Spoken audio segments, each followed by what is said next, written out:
Saludo especial para ustedes.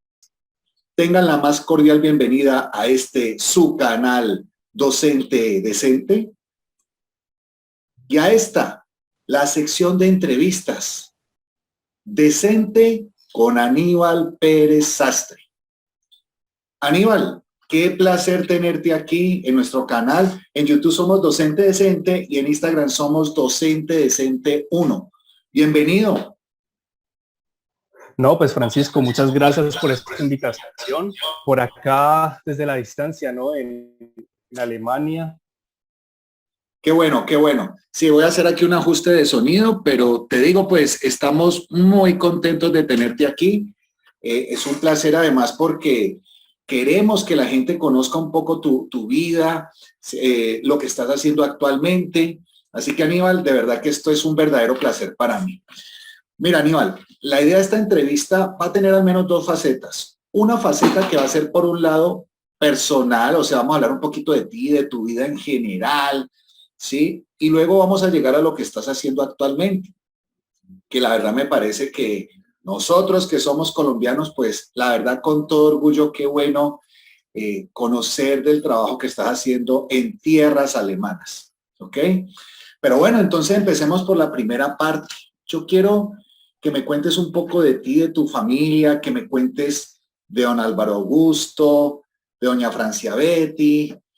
Cuéntame un poco de tus padres. Además, sé también que ustedes son 3 hermanos, que tú eres el menor, así que qué bueno que también nos cuentes de Angélica, que nos cuentes de Álvaro Andrés. Entonces, cuéntanos un poco al respecto de tu familia.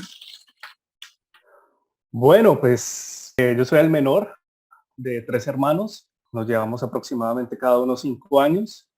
Entonces, pues la brecha generacional es bastante amplia. Pues nací en Cali.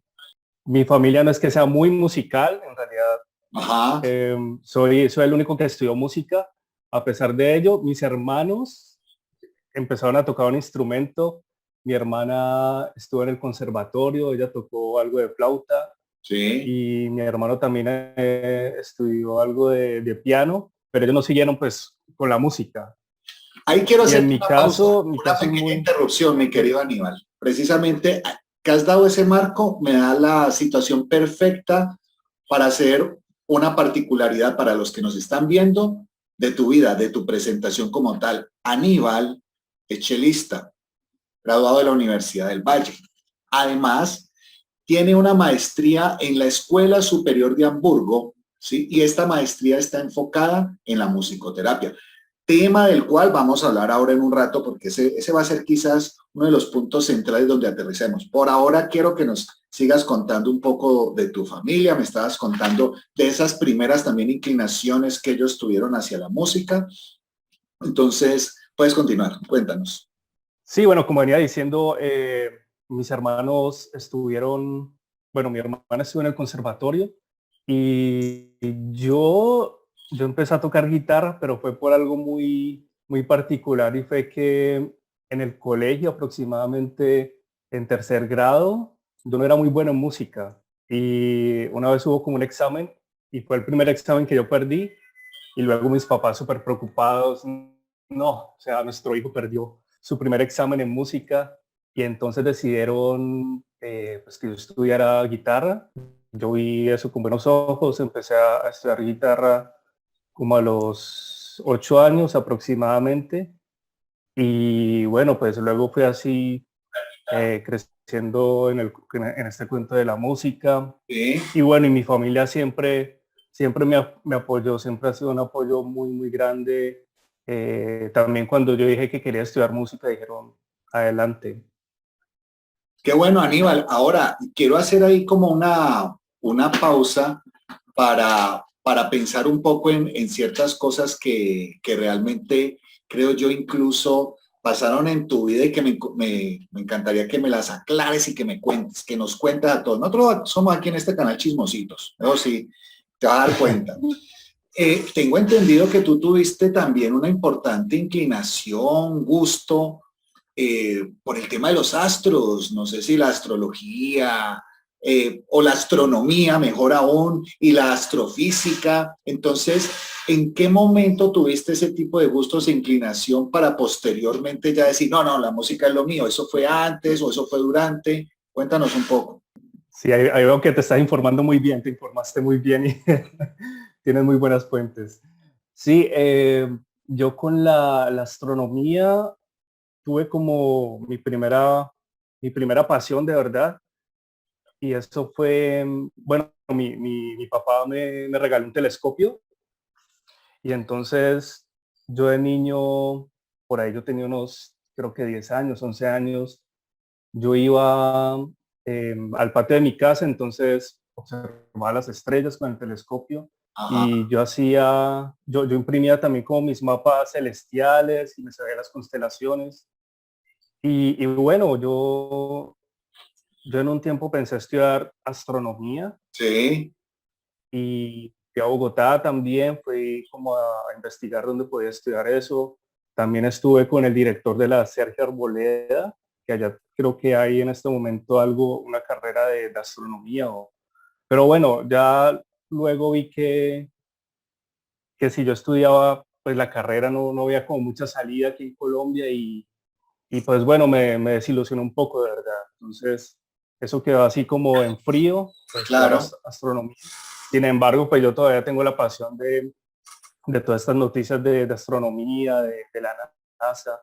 Y bueno, ya la música fue porque mi colegio fue un colegio que apoyó mucho lo que eran las artes, y tuve un muy buen maestro de música, Ángel Fabián Zapata, es también un baterista como tú, muy buen baterista. Y bueno, en el colegio yo aprendí también a tocar bajo eléctrico. Sí, Entonces hice mi transición, primero guitarra, luego también estudié algo de guitarra eléctrica en una academia musical de Cali, y luego empecé a tocar bajo eléctrico. Pues entonces mi profesor de música me dijo, bueno, tú lees bien clave de fa, esa es como la partitura con que uno lee bajo.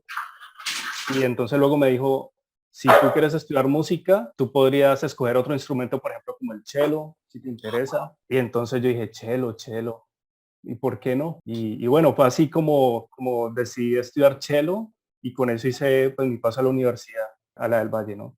qué De estudiar bueno, qué música. bueno. Ahora, te me estás yendo bastante adelante porque quiero como hablar de otras cosas todavía. Tú en tu etapa de colegio fuiste un deportista que exploraste varios deportes, ¿no? O sea, jugaste fútbol, practicaste judo, básquetbol, múltiples disciplinas. ¿No te picó el bicho por ahí de decir, hombre, como que me voy a interesar un poco más por el tema del deporte? ¿No te picó eso que algunos nos pica en un momento dado en la infancia decir, no, no, no, ayúdame a ver si soy futbolista o basquetbolista, en fin? ¿No te picó por ahí? Pues lo del básquetbol, de ser como profesional, no, pero eso también fue un cuento muy chistoso, porque cuando estaba en el colegio, eso fue creo que en quinto de primaria, entonces yo era un poco más alto que mis otros compañeros. Y Sí, entonces las mamás de mis compañeros decían, ay, Aníbal está jugando básquetbol, y entonces eso le puede servir a mi hijo para que crezca. Y entonces muchos se metieron a jugar básquetbol, pero ya luego como en noveno grado, décimo grado, ya todos eran más altos que yo, y ellos y mis compañeros ya hacían otra clase de deporte. Pero bueno, volviendo al tema, no fue como también una pasión de jugar básquetbol, pero como algo profesional, no. bueno, y aparte de eso, ahora que nos hablabas de la guitarra, que entiendo yo en tu relato fue como quizás el primer instrumento con el que te acercaste, porque luego fuiste explorando otros hasta llegar al cello. De la guitarra también hay relatos muy bonitos en tu infancia de cómo desde ese momento en que te pica el bicho por la música y arrancas con la guitarra, desde temprana edad tú en la niñez animabas las navidades en el pesebre y demás musicalmente hablando, y había una compañera allí de discurrir musical navideño que te acompañaba en la parte de percusión, de tambor. Si mal no estoy, me dice si estoy mal informado, creo que se llamaba Alexandra. Alejandra, Alejandra. Alejandra, me equivoqué, una J por la Sí, X. sí, casi, Bueno, casi. casi, hombre, pegó en el palo. Sí, esa es la niña del tambor, ¿no? Ya con lo que comentabas de que yo tocaba guitarra en las novenas, entonces ella tenía una canción que pues no es muy conocida y entonces ella siempre cantaba como el da tambor, tararara. Bueno, no me acuerdo muy bien de la letra, pero bueno, ella era una amiga del barrio, ¿no? Ella precisamente siempre cantaba solo ese villancico y bueno, yo cantaba como otros villancicos y claro, pues los vecinos venían a nuestra casa, pues comíamos buñuelos y eso como es típico en Colombia. ¡Qué delicia! Extraño mucho eso, ¿no? Me hace falta. Aníbal, a ver, escúchame muy bien esta pregunta. ¿Tú te consideras precoz? Uy, ¿cómo así? Dígame, respóndame si sí o si no. Precoz, precoz. No, pues no, porque Ok, ok. Entonces, no. yo le voy a decir a usted y aquí a toda la audiencia que tengo evidencias claras de su altísima precocidad, carajo. Uy, hombre. Usted fue un hombre casado. Ah, Se casó con Jennifer, santo cielo, en sí, una super señor. precocidad. No, mentiras, pónganos en contexto. Además, háblenos un poquito de su colegio. Hagámosle cuña al colegio, ¿sí? Estamos hablando del Colegio Hispanoamericano. Correcto, sí. Y cuéntenos un poquito cómo fue eso. Sí, mi colegio hacía, creo que todavía sigue haciendo unas vacaciones recreacionales, si no estoy mal. Eran unas vacaciones donde íbamos, bueno, a distintos sitios del Valle del Cauca. Y esta historia que estás contando, sí, esto fue como un juego, ¿no? Creo que eso era quinto de primaria. Y entonces, pues terminé casado con una de mis compañeras. Ella no sé si ya se casó o no. Sería pues el segundo matrimonio, ¿no? Exactamente, exactamente. Sí, Sí, y bueno, sí, todavía tengo pues memoria de eso, del traje y todo, y pues también de las burlas de mis compañeros, ¿no? Pero pues burlas de, de chicos y como así de sí. buen sentido, ¿no? Si yo hablo de Orión e Iris, cuéntanos un poquito. Pues sí, sí, Orión, bueno, ahí también por lo de la pasión de la astronomía, ¿no? Ese fue pues el primer perro que tuve, un pastor alemán, alemán, ¿no? Y ahora en Alemania. Y bueno, fue un animal muy noble en realidad. Pues Ajá, yo creo que ahí conocí como esa característica pues, de los perros, de la nobleza que él tenía. Bueno, incluso pues una anécdota, algo triste, él antes de morir, yo me acuerdo mucho que yo estaba en mi habitación y él pues ya estaba muy mal, ya tenía como una enfermedad que era como pues que es terminal para los perros y él sí. subió y luego yo noté que había algo o bueno, que alguien estaba ahí en la puerta de mi habitación, luego abrí y entonces él vino y puso su hocico precisamente sobre mi rodilla y ahí se quedó un tiempo. Yo ahí pensé como que no, pues se está despidiendo, ¿no? Bueno, entonces sí, ese recuerdo Claro. que los animales también nos transmiten ese tipo de emociones. Y bueno, Iris fue también, bueno, una perrita, también pastor alemán. Siempre hemos tenido solo pastores alemanes. Y bueno, ella con otra personalidad, ¿no? Muy distinta, pero igual, pues muy cariñosa, como todos los perros. Y también era muy territorial, siempre defendía mucho, pues, la casa e incluso los vecinos de nuestro barrio nos decían que, por ejemplo, habían robado alrededor de nuestra casa a los vecinos, pero a nosotros no. Y pues pensamos que de pronto era por el perro. Claro, claro, claro, de acuerdo. Qué interesante. Y son recuerdos que le quedan a uno en su vida y como tú dices, dejan lecciones de vida que son valiosas. Antes de llegar a temas muy interesantes, igual voy a plantear otras cosas que me parecen aquí interesantísimas también. Dígame usted, estas dos palabras que le voy a decir o frases que le voy a decir son, quiero que usted las tome de la manera, me dé una respuesta súper trascendental en lo que le voy a decir. Dígame para usted qué representa el cheesecake, qué representa la lasaña, sobre todo materna, ojo, ¿no? La lasaña hecha por Doña Francia. Bueno, trascendental, pues si nos vamos entonces al plano metafísico, podríamos decir que en ese mundo de las ideas, lastimosamente no podría saborear ese cheesecake. No, no pues es... Me estás ganando cuando te dije que te pusieras trascendental, pues no. Pero sí, son cosas que disfrutas. Sí, uy, no, la lasaña de mi mamá es, sí, de verdad, muy buena, pues más que buena y también la extraño mucho, por supuesto. Y bueno, y también la forma como la preparaba, porque pues también nos reuníamos durante la preparación y ayudábamos, por ejemplo, a preparar la pasta también, que ella también la prepara de una forma especial, porque muchas veces esa pasta de la lasaña la ponen, o bueno, ya viene una como precocida y mucha gente como que la pone directo al horno, pero bueno, ella tiene una preparación muy especial que yo creo que por eso la hace muy, muy deliciosa. Y bueno, el cheesecake sí, pues es como uno de mis postres favoritos y es de los que me siento a gusto también al prepararlo, ¿no?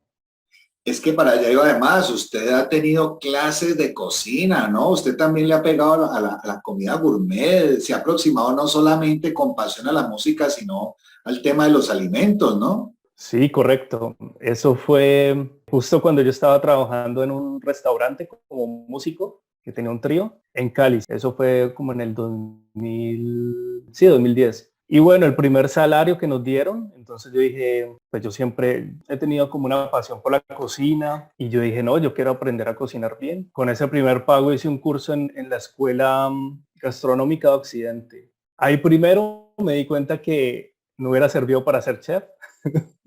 ¿Por qué, O sea, Aníbal? solo porque es un trabajo muy, muy duro y muy, es muy, muy pesado. También tuve una profesora pues muy, muy exigente y claro, cualquier equivocación ella decía, eso está mal, o bueno, no nos gritaba, pero pues nos trataba un poco durito. Sí. Pero bueno, eso fue bueno porque también aprendí pues muchos platos y bueno, y todo eso, todas esas habilidades todavía las sigo utilizando. Ahora vamos enrutándonos a tu viaje a Alemania. Hay algo que me parece muy importante que has expresado en uno de los medios del cual vamos a hablar ahora, en tus podcasts. Algo que tú de alguna manera narras que me parece muy interesante, ¿no? Voy a decirlo en mis palabras y tú me corriges o nos terminas de ilustrar.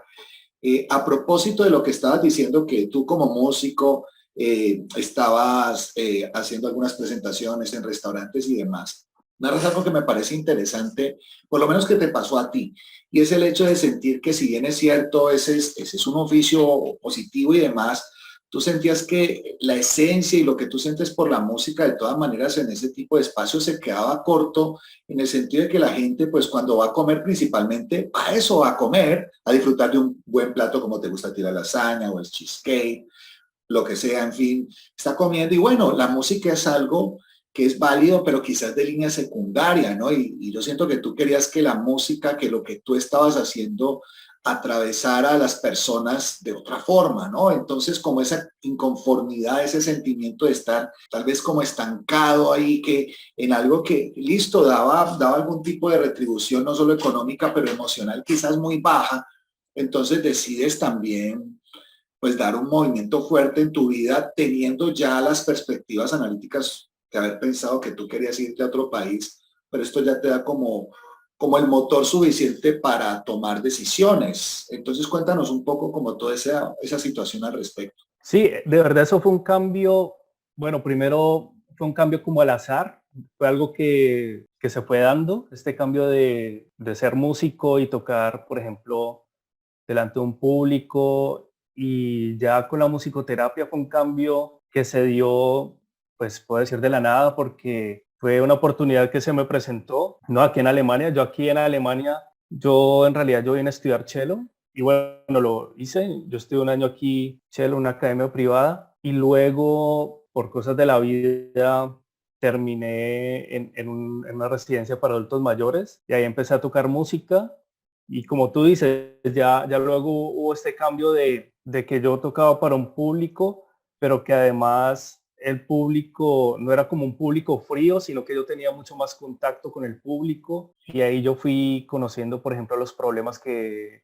estos adultos mayores tenían y bueno, eso me tocó, ¿no? Tocó como unas fibras que yo dije, bueno, pues yo hacía esto, el músico pues debe tener como un ego, porque eso es importante, ¿no? Para tocar, decir, yo soy el músico, yo toco muy bien, pero en este caso con la musicoterapia es algo distinto, no es decir, yo toco muy bien, sino yo tengo esta herramienta de la música y yo con esta herramienta yo me puedo acercar a las personas y las personas pueden interactuar conmigo, ellas pueden responder con música también. Y bueno, y música no es tocar virtuosamente un instrumento, sino producir algún sonido.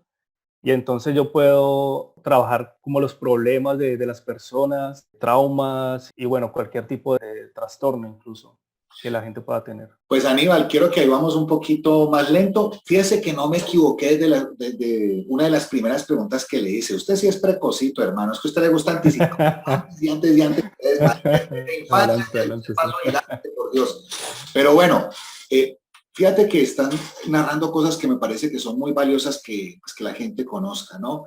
Y en ese sentido, entonces me devuelvo un poco. Precisamente en tus podcasts, que ahora le vamos a decir a la gente cómo te puede encontrar y demás. Tú de alguna manera describes allí también cómo, llegando a Alemania, usted está en el tema de buscar un lugar donde vivir, ¿cierto? Un lugar donde estar, y cómo todo eso llevó a vivir un tiempo importante con ancianos, en un ancianato, pero que además eso llevó a la musicoterapia. O sea, como que hay 3 en 1, ¿no?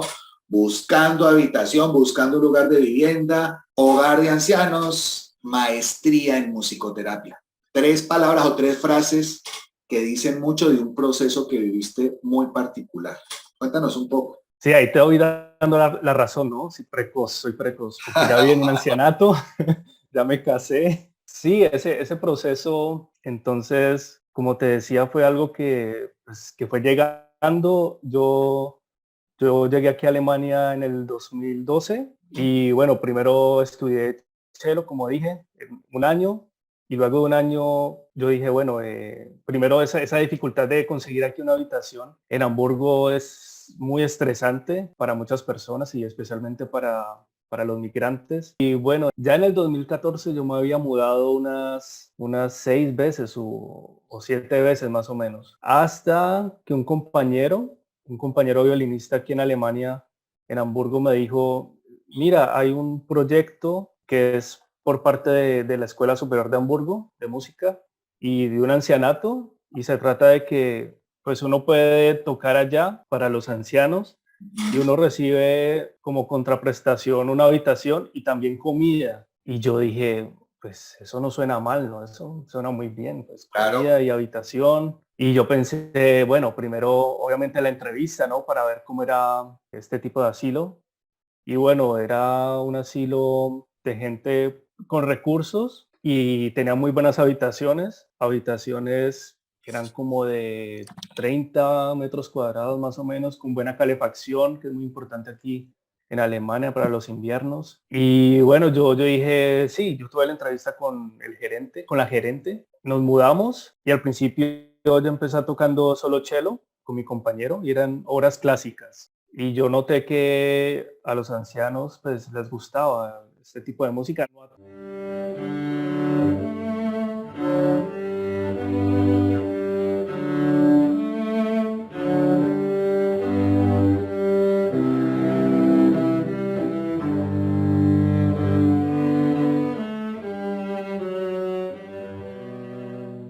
No a todos, porque pues, no faltaba el que decía, no quiero escuchar ese tipo de música. Entonces ya ahí como que fue el primer paso de este acercamiento como hacia la musicoterapia, aunque eso no es musicoterapia en sí. Luego pues pasaron unos 2 meses aproximadamente y mi compañero pues dijo, no, pues no puedo más, esto no es lo mío, yo me voy, pues te dejo aquí pues con el trabajo. Y yo dije, no tengo nada que perder, me gusta pues, estar aquí. Y bueno, y pues seguí haciendo el trabajo. Y hubo un momento en que dije, bueno, Chelo, hay muchos adultos mayores que no les gusta aquí la música clásica, ¿no? Ajá. Entonces decidí pasarme a guitarra.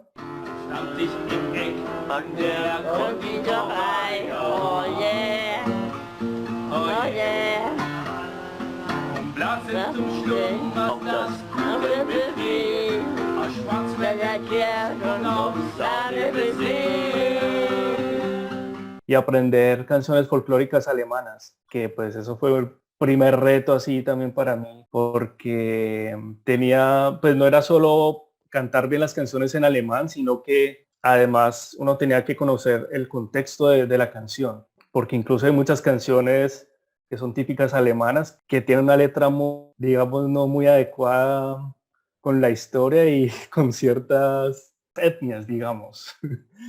Sí, entonces yo tenía que estar muy, muy cuidadoso de eso. Claro, Y de las historias también, porque hay unas canciones que tienen también historias de soldados, ¿no? Cuando iban a la guerra, o por ejemplo hay una canción que habla que unos soldados alemanes que estuvieron en Polonia y entonces que los soldados están allá, pero no quieren besar a las polacas. Y hubo un momento muy, muy, que nunca se me va a olvidar. Yo ahí tenía un coro también de adultos mayores y ahí había un señor que, pues, que repartía, digamos, los libros de los, repartía a los cancioneros y también cantaba con los ancianos. Y un momento en que él cantó esta canción, la canción de los soldados que estuvieron en Polonia, que yo nunca la había escuchado, era la primera vez que la escuchaba ese día, y una anciana se puso a llorar, pero así bastante, y yo, ¿por qué está llorando? ajá, Entonces, claro, la letra, y luego me di cuenta que es que ella era polaca, ese recuerdo de que los soldados alemanes habían estado en Polonia, y también fue otro paso, como un segundo paso que dije, uy, un momento, la música también puede ser negativa y hay que tener mucho cuidado de claro, utilizar la música. claro, claro que sí.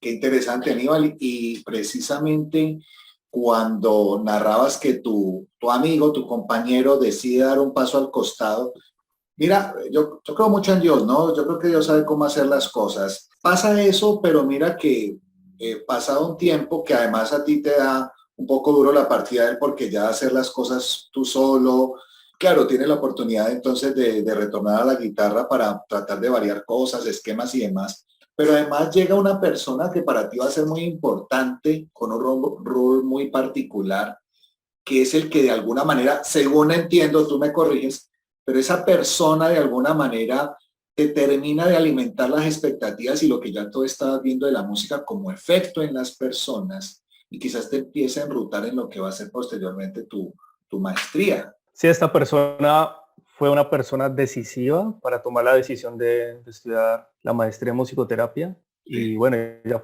es una musicoterapeuta que todavía tengo muy buena relación con ella.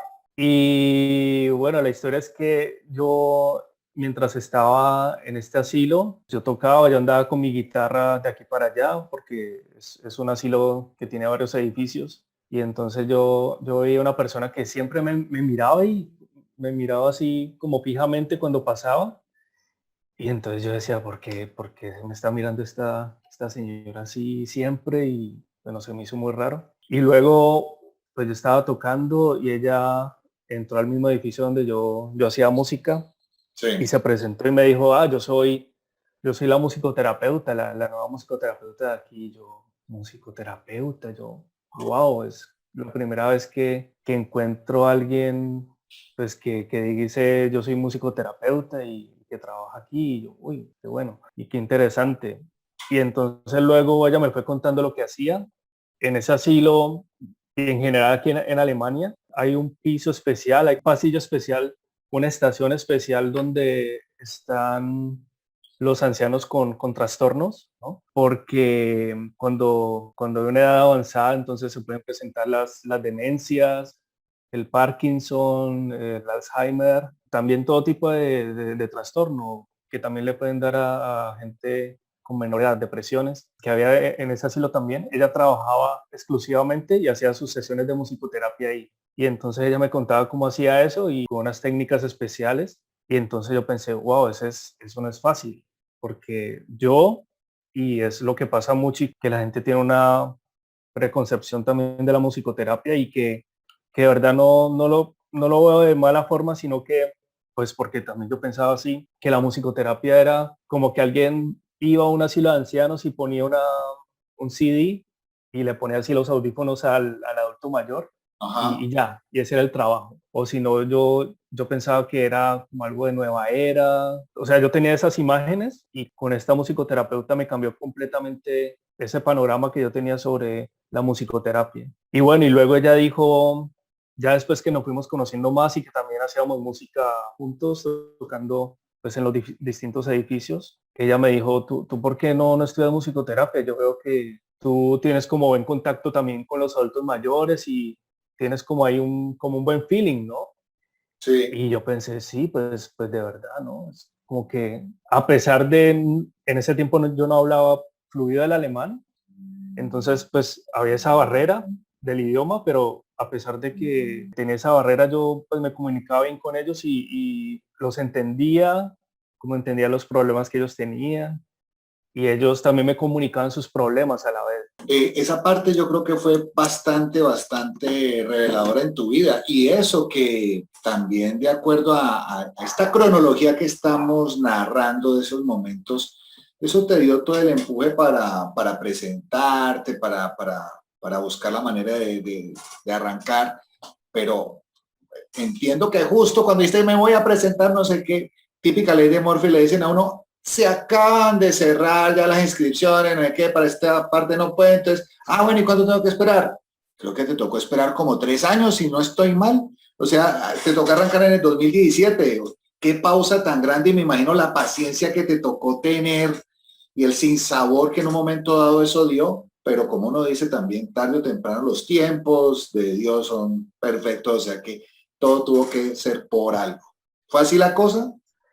Sí, eso fue exactamente como pasó y sí fue muy duro porque Claro, las pruebas, o sea, aquí para entrar a la maestría es complicado porque es cada 3 años que hacen el examen. En ese entonces, eso fue el 2014, las pruebas ya habían pasado, creo que hace pues 2 meses atrás, y incluso otro compañero músico que todavía está aquí en Hamburgo, también baterista, ya pues, él fue el primero que me comentó lo de los exámenes. Y él también se desilusionó, él como que, no, pues eso ya pasó, no, pues, ¿qué va? Esto ya no fue para mí.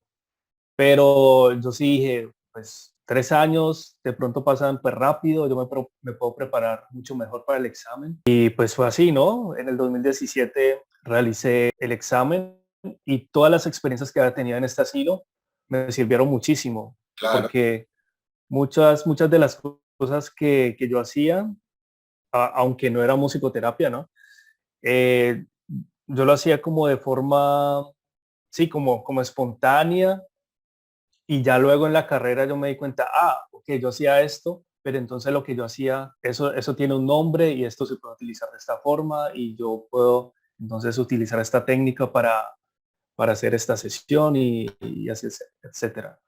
Pero sí, fue mucha paciencia y preparación hasta que llegó el 2017 para hacer otra vez pues para hacer definitivamente las pruebas de ingreso para la maestría.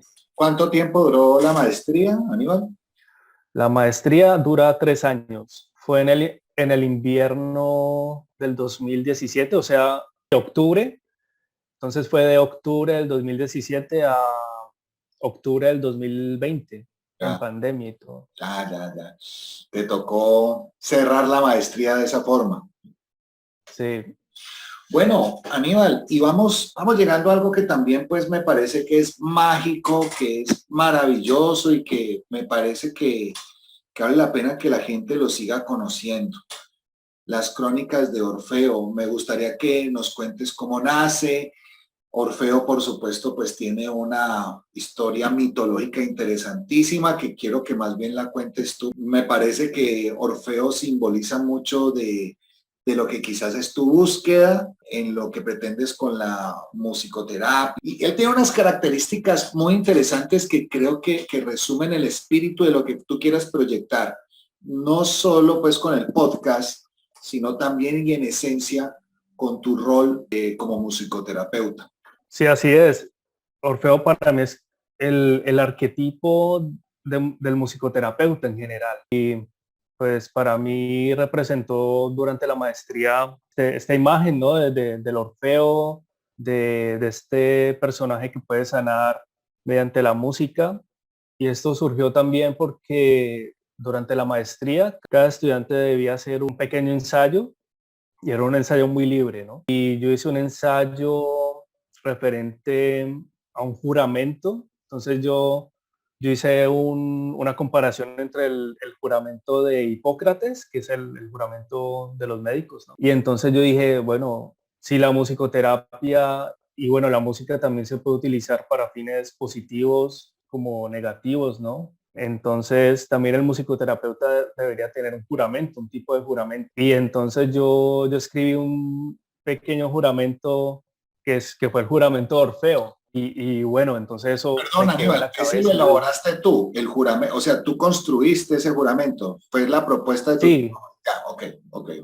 sí, yo hice pues ese tipo de ensayo, un ensayo libre, y a mis compañeros y a mi profesor pues les gustó muchísimo. Antes de graduarme yo dije, pues yo aprendí aquí cosas muy importantes que yo creo que es mi deber también transmitirlas de alguna forma, y especialmente en Latinoamérica, donde la musicoterapia tiene poco desarrollo, falta incentivar más que la gente conozca qué es musicoterapia, quitar esas ideas falsas de que musicoterapia es alguien que pone música, que es música de relajación, todas estas ideas. Sí, Y entonces al principio yo pensé en hacer un blog, pero entonces dije, un blog, bueno, poca gente lo leerá. Y entonces dije, pues hagamos un podcast que de pronto tiene más difusión y que la gente puede informarse mucho mejor mediante el audio. ok, ok. Voy a dar un salto gigantesco otra vez al pasado, pero quiero hacer las dos comparaciones porque se me estaba olvidando algo que también me parece muy bonito en tu infancia. Bueno, no tanto en la infancia, ya cuando estabas terminando el bachillerato. Ahora que hablamos de Orfeo y de ese arquetipo, resulta que hay otro personaje que lo quiero nombrar y usted entonces nos termina de enriquecer la historia. Y que, fíjese usted, Orfeo simbolizó algo importante para su proceso de maestría, pero Ícaro también simbolizó algo en su proceso de formación cuando ya usted iba a terminar su vida de bachiller. Entonces, cuéntanos un poco, porque ahora que hablamos de esos arquetipos y estos personajes, la comparación me parece valiosa.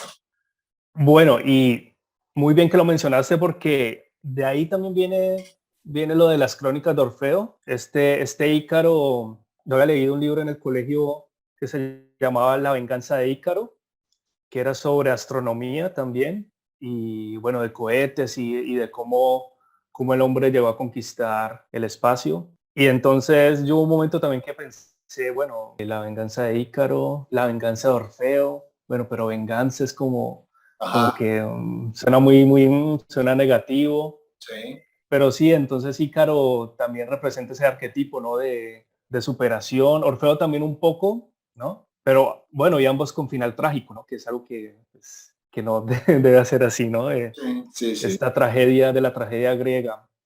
Pero sí, son figuras mitológicas. A mí me encanta la mitología griega y bueno, en general también me parece que es muy importante también para el ser humano conocer estas historias. Ese trabajo que hiciste de grado en el colegio fue como una reseña de esa lectura, de ese texto, de La venganza de Ícaro. Sí, eso fue exactamente una monografía Ya, que hice con un compañero del colegio también. sí, sí, sí. Y bueno, también pues leíamos varios libros, pero este fue como el libro principal, La venganza de Ícaro. Y bueno, y el título del libro fue como que a mí me atrapó, ¿no? Es muy sugerente. Sí, de acuerdo, totalmente de acuerdo. Bueno, y las crónicas de Orfeo han sido como, pues, en mi opinión, ¿no? Un escenario para tú ponerle a los demás como el asunto del musicoterapeuta, ¿no? No sé en Alemania, digamos que aquí, lo voy a decir de acuerdo a lo que yo siento en Colombia, pero puedo estar también equivocado, pero vamos a decir que pareciera que en Colombia todavía falta, hay una distancia importante para uno estar enrutado y concientizado de esta profesión, de ese rol y de esa importancia en el entorno social. Tus crónicas en tu podcast, eh, yo veo que has hecho énfasis en temáticas que son muy pertinentes para todos y me imagino que el espectro es más grande, pero voy a tratar de connotarlo dentro de lo que he podido ver. Entonces, por ejemplo, en tus crónicas ya salta a la vista un tema que me parece interesantísimo como es el autismo, además donde tú asumes una postura muy interesante en relación al autismo, no como una enfermedad, sino como una condición que de alguna manera lo que falta es a otros, y ahí me incluyo ya en esos otros, nos falta meternos más en el rango no, en el marco de referencia de estas personas, y cómo la música entonces puede ser un puente interesantísimo.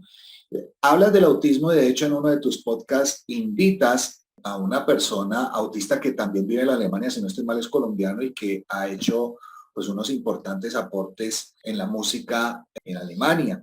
Aparte del autismo, hablas de las condiciones, por ejemplo, de gestación. De hecho, citas una banda que amas mucho como los Fabulosos Cadillac para hablar de cómo hay una relación allí entre la música y la expectativa de vida, la gestación de un ser y cómo eso puede tener una incidencia.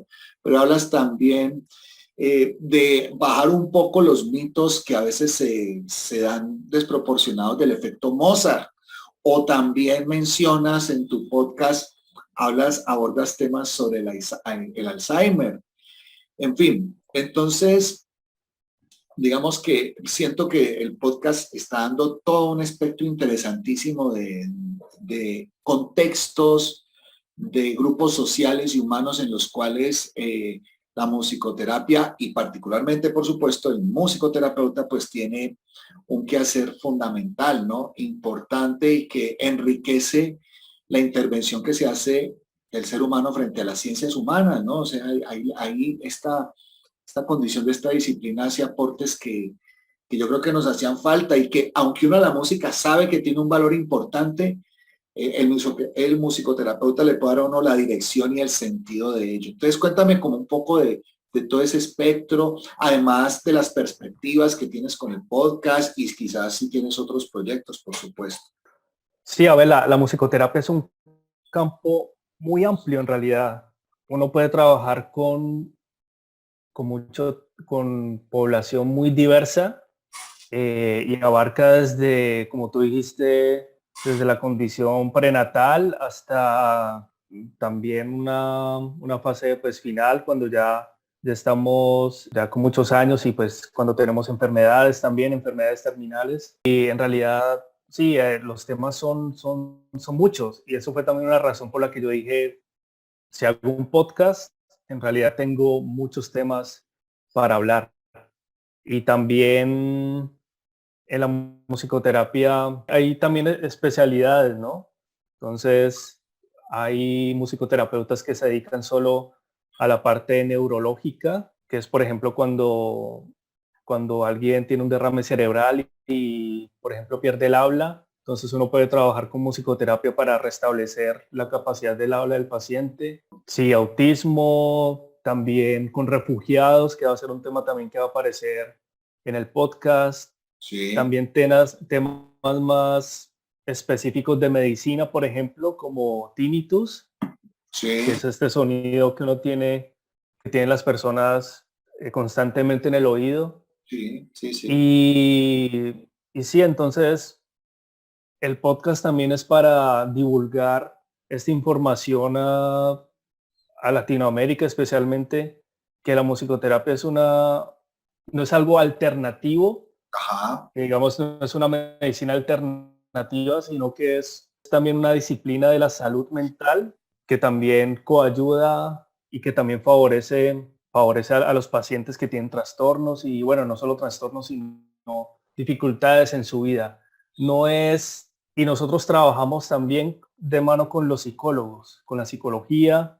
La idea que debería tener la gente es que si un paciente, si una persona tiene un problema, tiene un trastorno, si esta persona tiene una infinidad de posibilidades para recuperarse, entonces, pues, ¿por qué no brindar también musicoterapia? Entonces, el paciente puede tomar la musicoterapia como una oferta de terapia, pero a la vez apoyado por un psicólogo y a la vez apoyado por un psiquiatra, que es lo que pasa aquí en Alemania. Se trabaja así la musicoterapia en los hospitales.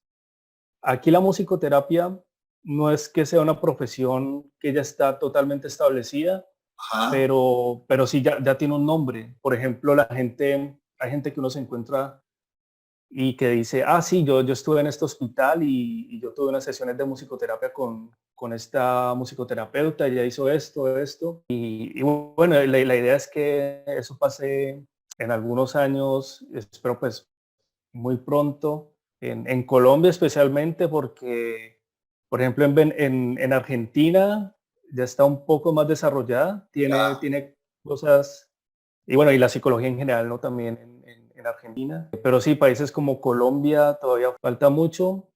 Lo bueno es que por lo menos ya hay una maestría en la Universidad Nacional, que eso pues es muy bueno, pero falta más difusión, ¿no? De este estudio y que pues ojalá hubiera más posibilidades de estudio de musicoterapia en las universidades. Ujú.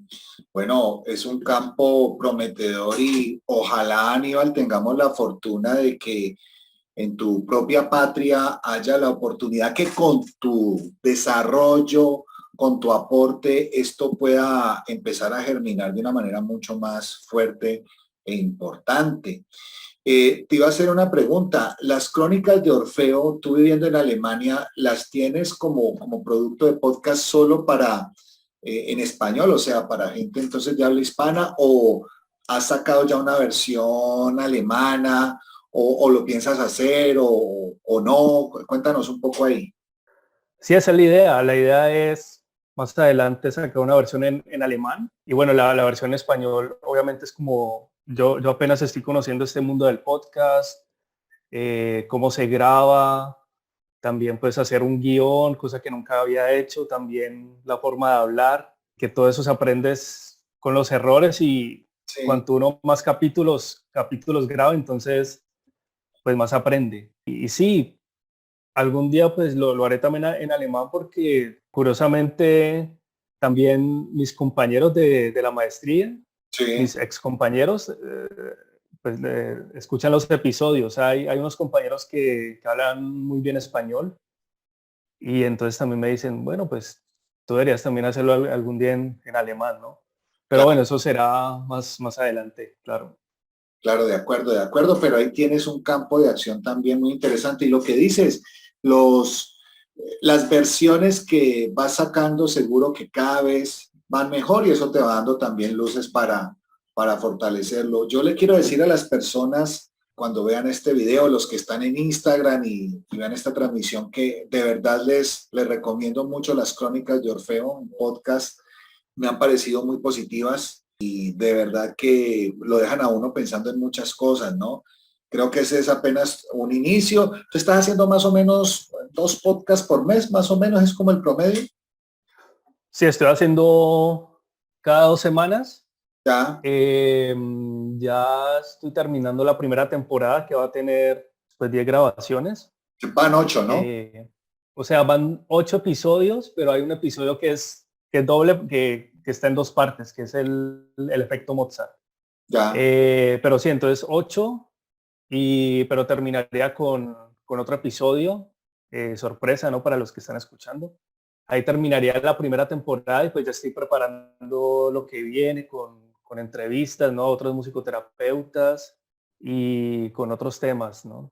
Aníbal, para ir cerrando, cuéntanos dónde te podemos ubicar en plataformas y demás para seguir toda esa propuesta que tienes tan interesante. Sí, el podcast lo pueden encontrar en todas las plataformas de podcast, en Spotify, Apple Podcast, Deezer, Google Podcast, y pues lo buscan como Las Crónicas de Orfeo, Musicoterapia. También en Instagram estoy como las.crónicas de Orfeo. En Facebook también hay una página, igual pueden buscar Las Crónicas de Orfeo y ya estoy. Si quieren enviarme también un correo, por si quieren que yo haga un episodio especial sobre musicoterapia, también tengo un correo, el correo es lascrónicasdeorfeo@gmail.com. Pues Aníbal, la verdad ha sido un verdadero placer. Quiero decirle a la gente además que cuando conocí aquí a Aníbal en Colombia tuve la fortuna, el placer de compartir con él experiencias musicales. Estuvimos en 2 etapas, en 2 grupos, ¿no? Un grupo que se llamaba los 225 Paranoides. Imagínense ustedes ese nombre, 225 Paranoides. Era un grupo de rock y allí Aníbal tocaba su violonchelo porque era rock con violonchelo. Luego tuvimos una segunda etapa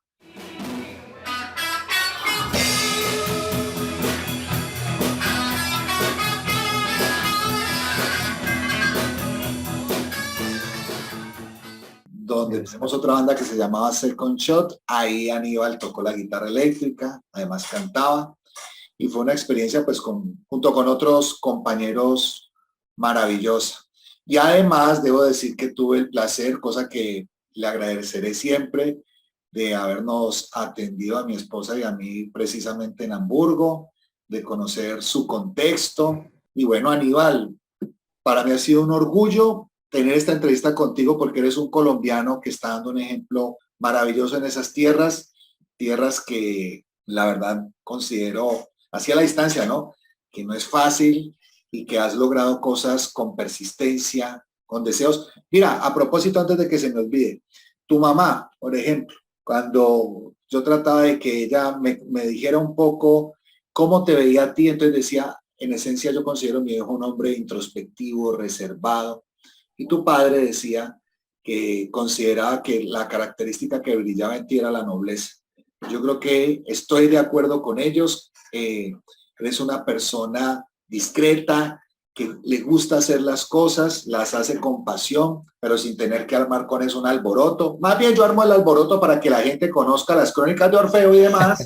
Así que de verdad ha sido esta una entrevista que la verdad me la gocé y que espero que tengamos la oportunidad de hacer más entrevistas y cuando tenga ya el podcast en alemán, entonces hacemos toda esta charla también en alemán. No, mentiras, pues ahí sí mejor dicho que yo muerto. Pero bueno, nos contarás de cómo va todo eso. Aníbal, muchas gracias. No, Francisco, muchas gracias a ti por la invitación. Muy contento también por la entrevista, muy amena y también, pues yo te admiro la forma como entrevistas y para mí yo también tengo que aprender como entrevista a Francisco. O sea, también es una tarea importante y sí, pues muy honrado también con la gente que nos escuchó hoy y que está en Instagram, ¿no? Y bienvenido a cualquier otra entrevista, con mucho gusto. Claro que sí, Aníbal. Un fuerte abrazo para todos, para todas, para la gente que estuvo en Instagram, para los que verán esta entrevista en YouTube. Un fuerte abrazo desde este que es su canal Docente Decente.